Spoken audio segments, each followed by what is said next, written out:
Hey, welcome to day 6 of the 30-day leadership challenge. Today we're talking all about planning. How does this fit into those 3 leadership pillars I asked you about on day 1? Well, planning is part of strategy execution. And although we haven't dug into strategy itself yet, for many of us, great strategy execution starts with great intentional action. And I think it's worth getting in place this methodology before we dig into strategy and get derailed on actually being able to take action, because there's no point in having a great strategy if you can't take action on it, right? Here's the thing. Most of us spend most of our time in what I call reaction mode. Our to-do list may exist if we're lucky, but it's populated or overridden by what lands in our inbox or what happens in meetings or Slack or anything else. And while we do need to be cognizant of what's showing up, taking the relevant level of priority it deserves, all too often this becomes the only mode of operation without us ever really realizing that that's what's going on. A month ago, you may have had a lot more of a proactive approach, and then one day you realize you're in fully reactive mode. This kind of creeps up on us a little bit. Now, how does this happen? Well, there are 3 main causes behind this. 1, reactive mode is easier. It's far easier to say yes to something and just add it to your ever-growing to-do list. It feels like yes is the default option, in fact, than to push back or even to just take the conscious effort to make a decision. Decision-making is a limited resource that we have each and every day. And to make that decision to decide on relevant relative priorities and importances, and therefore to push back, the default tends to be yes, add it to a to-do list that you know you're never going to get through, right? Everyone else will have a list of very important things that they need doing to achieve their job. And it's easy to allow those people to dictate our to-do lists. And there is a synergy, right? If you are doing something that another part of the business needs and it relies on you, you have to make that a priority at some point. But at the end of the day, you also have a job. And I think as leaders, it's very easy for us to just be reactive because number 2, this is typically the mode of operation that we've had early in our careers. In fact, we didn't have any other option. Our bosses would tell us what to do. They would come to a meeting and be like, no, drop everything. This is what we're now doing. So you've learned that success comes from doing what you're told.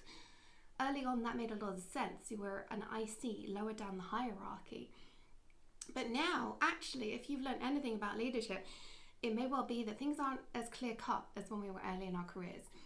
These choices are not clear. What we should do next is not obvious necessarily. And when someone said in a meeting, this is the most important thing, you didn't have a choice back then, but to reorder your work. Now, you don't only have a choice, you actually have a requirement that's unspoken. That is, if you don't reorder your work or if you don't reorder in the right way, you're actually not going to be achieving what you were hired to do. The higher up you go, the harder this is. The more vehement the people are going to be in the room because they're more senior as well. But also the less clear it is as to what you should actually be doing. And so it's very easy to just say yes. The third and biggest reason that being proactive rather than reactive is not common is that being proactive requires planning. And even for the natural planners in us, I am one of those, planning still takes effort. I feel more comfortable when I have a plan. It calms me down, but it requires effort. We need to make decisions up front. That's effort. Decision making is a limited resource. Every time you say no rather than that default yes, because it just it pushes that decision down the line, or you negotiate a time frame on something with someone, again, that's a decision you are making up front in the day. It's hard work. Eventually, it just becomes easier to just default to adding it to your to-do list and avoiding that decision in the moment. So those are your 3 big reasons why this happens. But as you probably know, that way lies madness, burnout, overwhelm, ultimately not thriving, and ultimately not achieving very much of what you've actually been hired to do. And this is something I see so many leaders struggling with. So here's a tool I want you to start using. What I call Monday Hour 1. Other people have called it this. It's not a new concept, but it is a very good concept. I want you to spend 1 hour on a Monday morning, ideally before you open your emails, Slack, or anything else like that. So some people actually do this on a Sunday, but I want you to spend 1 hour to plan out your week. If you do this every week, it really does take just 1 hour. In fact, I can do it in about 30 minutes, but I have a very ordered calendar. Look at the tasks you know are important coming up and assign them time slots in your schedule. In fact, I take it a step further than that, and whenever something comes in, I don't make a decision on whether I'm going to do it until I can give it time in my schedule, whether that's next week or next month or 3 months' time. And if there's not space in my schedule, I don't say yes to it. I never say yes to something for 3 months down the line thinking, I'll have more time then, because it's never ever true. I want you to start using Monday hour 1 to block these things out in your schedule like they're a meeting. Now, I know there's a lot of politics in terms of blocking times out in calendars. I'm not going to get into that today.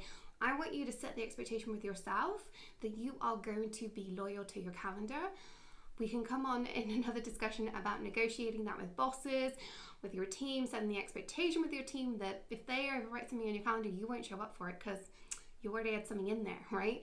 That's a whole different thing. I want you to start having this conversation with yourself first, because you're not going to be able to negotiate that if you don't believe it in yourself first. That has to happen first. Now, the other thing that I know always happens is as you go up the hierarchy, you're going to have to deal with more fires. I prefer to call them matters arising, because if they're happening every day and you call them fires, they feel more stressful. Let's call them matters arising. Now, I suggest actually as part of your Monday hour 1, or actually you should just do this as a recurring thing in your calendar, you set aside 1, 2, 3 hours, depending on how higher up in the hierarchy you are. Also, how many fires you're putting out. Now, if you've been in your job a while, you should be getting to the point where there are fewer fires. That's part of our job as leaders, is to bring order, right? But especially if you've just started a new role or something like that, there tends to be more stuff coming up, more matters arising. So put a sensible number of hours in your schedule every single day for dealing with that stuff. This is the mistake people make.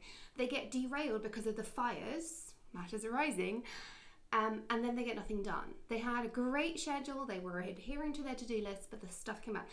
It's going to happen every single day. That is the matter of being a leader. So pop it in your schedule and stick to it. Very, very few things can't wait until the afternoon. There are some, and you do need to be cognizant of that. When that happens, the stuff that was in the morning, move it to your afternoon, right? Then the hard but very, very important part. I want you to protect this new schedule like nothing else. Sure, there will be emergencies, as I said, that come up that don't fit into your matters arising. You have to shift your calendar around. But that should be a rarity, genuinely rare. If every single day stuff is coming up that the world is going to end if it's not done, there's something fundamentally wrong with the business model you're in right now. Okay, we can have a different discussion about that. But I really want you to start protecting this new schedule like nothing else. If you can build a Monday hour 1 habit and the ability to adhere to that in your schedule for yourself, I promise you your productivity and strategy execution are going to skyrocket.